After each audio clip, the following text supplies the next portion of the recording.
On n'a pas de traces de chapeaux datant de la préhistoire, mais ceux-ci sont portés dès l'Antiquité. Il a longtemps été un accessoire phare de l'élégance en Occident. En Afrique, tout d'abord au Nigeria, c'est devenu un indispensable.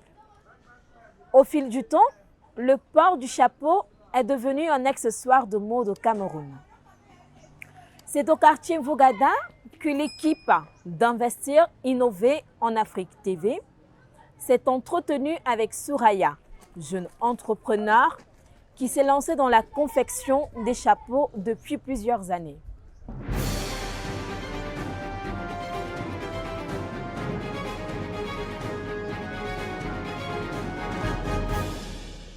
Véritable autodidacte, Souraï se lance dans la confection des chapeaux après ses études avant de suivre une formation accélérée auprès d'un professionnel. Bonjour à vous. Je me présente, je suis Madame Maria Soria Gotom.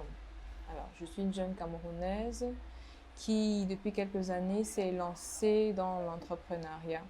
Alors, mon activité concerne la vulgarisation du Made in Cameroun, précisément dans le domaine de la mode et de la culture.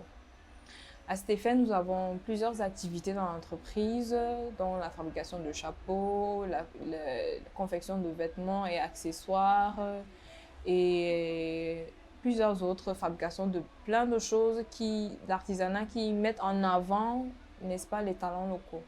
Alors, dans le cadre de nos activités, depuis quelques années, nous avons lancé un programme d'autonomisation des jeunes femmes. Ceci dans le but d'améliorer les conditions de vie qui, nous le savons, sont assez difficiles. Donc, depuis quelques années, nous avons lancé des programmes de formation dans des divers métiers, dont la fabrication de chapeaux, comme vous pouvez le voir, pour les jeunes femmes, les femmes en général. Donc, voilà un peu en gros en quoi consistent les activités de l'entreprise Souraya Design, parce que le nom de l'entreprise c'est Souraya Design. Alors les débuts, je ne peux pas dire que j'ai vraiment suivi une formation en particulier. J'ai commencé à produire des chapeaux qui ne sont bien évidemment pas au même rendu que ce que je produis aujourd'hui, parce qu'avec le temps et le travail, on s'améliore bien évidemment. J'ai commencé à produire sans être vraiment formée. Et avec le temps, j'ai eu une opportunité d'une dame avec qui j'avais déjà eu à travailler par le passé et qui organisait une session de formation accélérée sur la fabrication de chapeaux. Donc, c'était pas elle qui formait, c'était dans son institut. Elle a fait venir un monsieur nigérien. Parce que pour la petite histoire, au Cameroun, c'est les Nigériens qui sont venus avec l'expertise de la fabrication de chapeaux.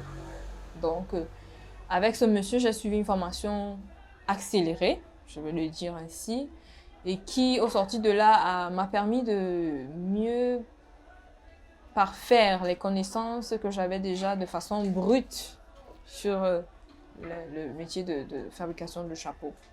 Après la formation, bien entendu, je me suis améliorée par la pratique, parce que le tout, c'est la pratique dans tous les domaines qui concernent le travail artistique, le travail de la main. Il faut vraiment toujours continuer à travailler encore et encore pour s'améliorer, développer des facilités et pouvoir être vraiment professionnel et à son tour, n'est-ce pas, encadrer d'autres personnes qui souhaiteraient évoluer dans le même métier. Militante de l'entrepreneuriat féminin et du Made in Cameroun, notre jeune dame met sur pied l'entreprise Souraya Design en 2016. L'entreprise Souraya Design est née en 2016. Voilà, depuis 2016, nous exerçons. Elle est née vraiment de façon assez banale. Parce que après avoir fini mes études, parce que j'ai une maîtrise en administration et gestion d'entreprise. Donc après avoir fini entre guillemets mes études, parce qu'on les finit vraiment jamais, je me suis dit, bon, qu'est-ce que je vais faire? Puisque on fait des concours, on dépose des dossiers par-ci par-là, c'est pas sûr que ça aboutit. Et comme je suis quelqu'un qui a horreur de rester sans rien faire, je me suis dit, bon, il y a plein de petites choses que je sais faire avec mes mains. Et puis, j'ai commencé comme ça à customiser. Alors, le métier de la customisation, c'est prendre un objet, un vêtement, un accessoire qui est en fin de vie et lui redonner une seconde vie en l'habillant d'un tissu quelconque. Alors, c'est ce que j'ai commencé à faire. Et curieusement, c'était pas mal. C'était même assez intéressant. Je n'ai pas suivi de formation pour ça. Hein. J'ai juste, été toujours très tactile, très habile de mes mains. Donc, je pouvais facilement prendre quelque chose et puis me dire, bon, je vais faire ceci et arriver au résultat facilement. Donc, j'ai commencé comme ça. Et puis, déjà, dès le départ, c'est des réalisations qui ont intéressé certaines personnes. Alors, je me suis dit, pourquoi pas que de rester à ne rien faire ou de rester à attendre le jour où je vais trouver quelque chose. Pourquoi ne pas créer quelque chose par moi-même qui pourrait m'aider à produire quelque chose d'intéressant. C'est comme ça que je commence à produire. Et je commence à travailler, je commence à coudre des vêtements sans avoir vraiment suivi de formation particulière. Et dès que je commence à communiquer dessus, parce que je tiens à souligner que l'outil communication est très important. Dès que je commence à communiquer dessus, à faire des shootings professionnels, parce que l'image est très importante dans ce genre de domaine. Ce que vous présentez, il faudrait que ce soit présenté de la meilleure manière possible pour vendre. Voilà. Donc, tout ce que je faisais, je m'arrangeais toujours à faire des shootings professionnels. Même si c'était juste des petits trucs insignifiants, je mettais toujours l'accent sur la communication professionnelle. Ce qui m'a permis de rencontrer des personnes importantes très tôt, dès la naissance de l'entreprise, qui m'ont invité à des événements, qui m'ont invité à des défilés de mode auxquels j'ai participé pendant 2 ou 3 ans. J'ai participé à des séminaires, à des foires à exposition, à la foire internationale de Yaoundé, etc. Donc, très rapidement, grâce à la communication, à la bonne communication, au bon visuel que je présentais, j'ai été introduit facilement dans le circuit. Et c'est comme ça que progressivement, j'ai évolué. Et au bout d'un certain temps, dans mes différentes prestations, dans mes différentes conférences et mes différentes expositions, j'ai remarqué qu'il y avait beaucoup de femmes qui étaient un peu abandonnées à elles-mêmes. Alors, je me suis dit, dans ce que je sais faire, pourquoi ne pas transmettre et aider à mon niveau la jeunesse camerounaise à évoluer aussi. Voilà. Et c'est ainsi que, je crois en 2018, j'ai commencé les formations. Alors, j'ai commencé à organiser des sessions de formation qui, au départ, étaient gratuites. Et je vous assure que ça m'a valu beaucoup de tapes sur les doigts et de réprimandes de la part de la famille et tout, les gens qui ne comprenaient pas pourquoi tu fais toujours des choses gratuites, machin et tout, il faut que les gens payent et tout. C'était pas évident. Là, je vous assure que moi, j'avais l'envie de donner. Mais après, il fallait payer les factures. Il faut bien que l'homme vive. Donc après, il fallait payer les factures et c'était assez délicat. Entre le besoin et l'envie de transmettre et le fait qu'il faut vivre, donc il fallait gérer tout ça. Mais moi, j'avais envie de former. Du coup, je me suis lancée dans les formations. J'ai commencé à former. Au départ, c'était pratiquement gratuit que je faisais. C'était gratuit, pas pratiquement. Donc, au bout de quelques années, à encadrer les femmes, à former gratuitement, à marcher par-ci et là, j'ai été contactée par le ministère de la Promotion et de la Femme et de la Famille qui m'a dit, bon voilà, nous avons vu ce que vous faites. Après que je sois allée là-bas plusieurs fois pour voilà, présenter les activités qui avaient besoin de soutien. Parce que former les femmes sans avoir de soutien financier, ce n'est pas évident. Donc je me disais où aller si ce n'est au ministère de la Femme. Donc je suis allée et j'ai été rapidement encadrée, j'ai été très bien accueillie. Ils ont adhéré au projet. Et on a commencé à travailler ensemble sur des multiples formations, sur l'accompagnement des femmes dans le but de les autonomiser. Donc, le départ était un peu brouillon.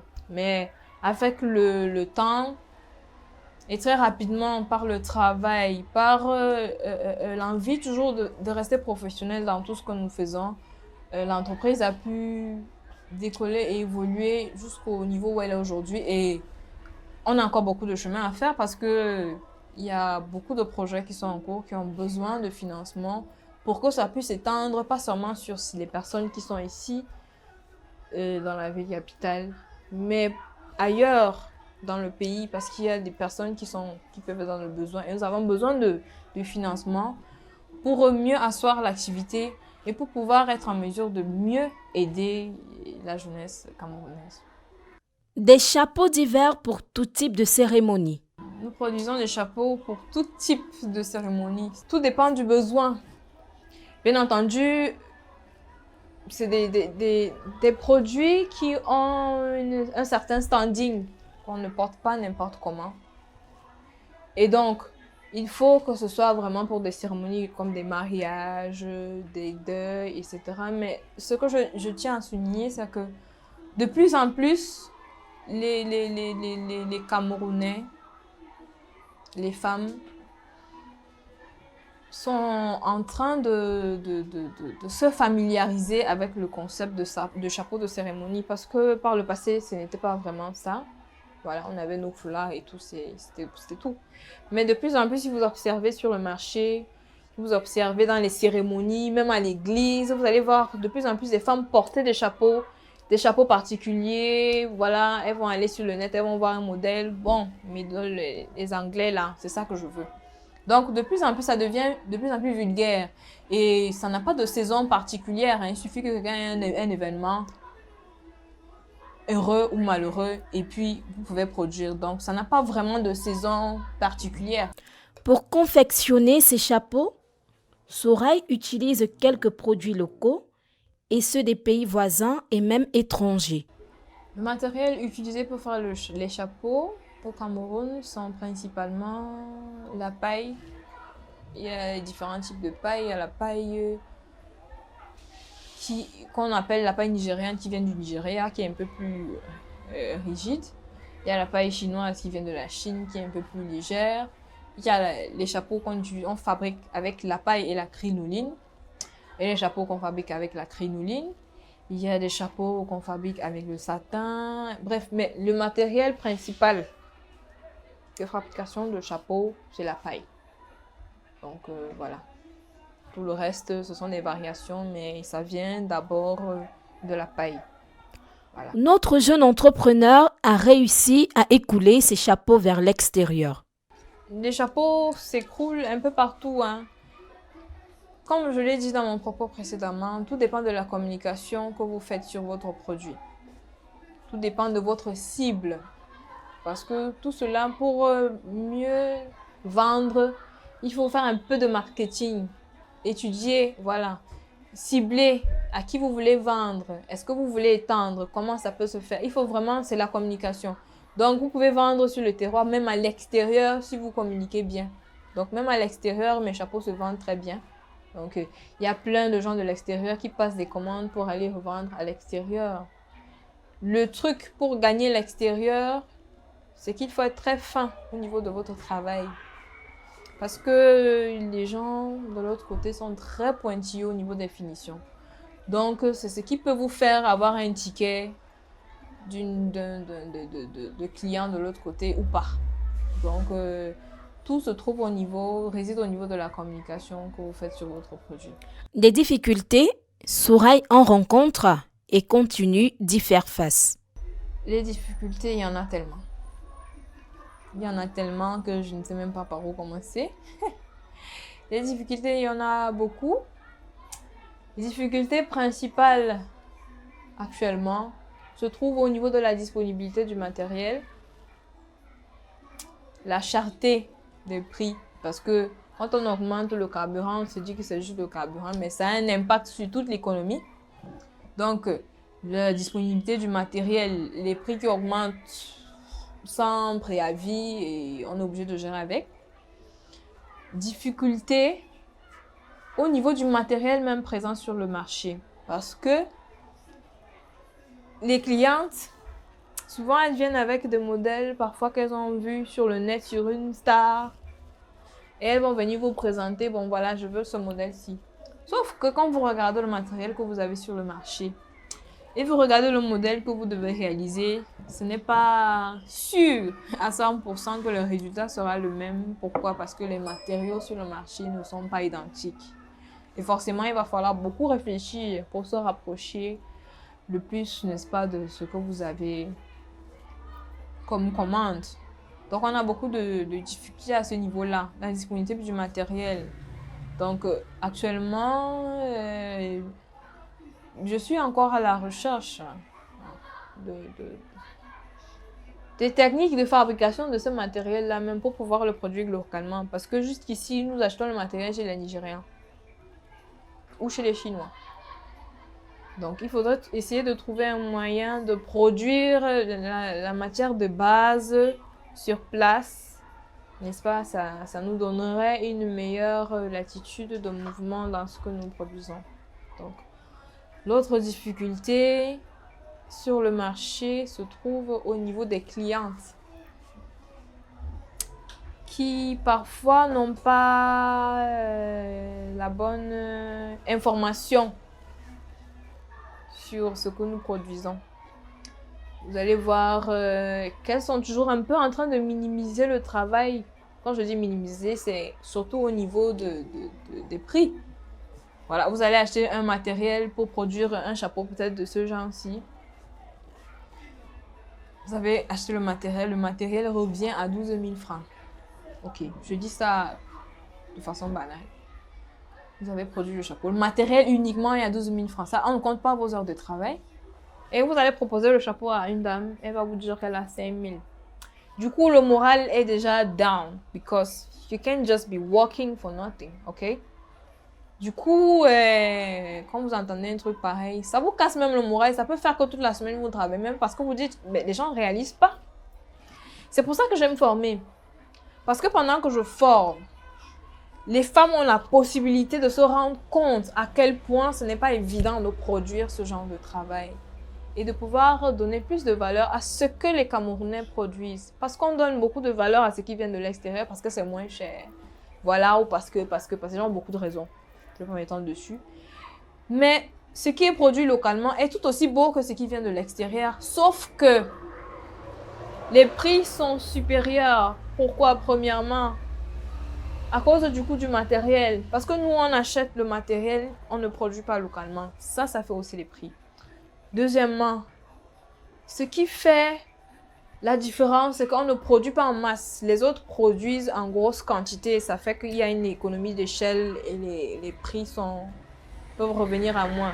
On produit vraiment un produit. Ça fait qu'on ne peut pas vraiment bénéficier des économies d'échelle et ça devient très difficile. Moi, je forme beaucoup de gens pour que ça fasse une chaîne de production et qu'on puisse avoir des blocs de production qui puissent produire en quantité et pouvoir rivaliser avec les autres personnes qui sont sur le marché. Donc, c'est assez difficile. Vraiment, il y a beaucoup de difficultés qu'on rencontre sur le marché, mais en quelques grosses lignes, c'est celle-là. C'est une activité qui peut nourrir son homme et cela demande plusieurs outils et éléments. En parlant de l'activité de fabrication de chapeaux particulièrement, c'est une activité qui peut très bien nourrir son homme si elle est faite, si tous les outils sont mis en œuvre, n'est-ce pas? Quand je parle de tous les outils, je parle de la communication. Je parle du bon marketing.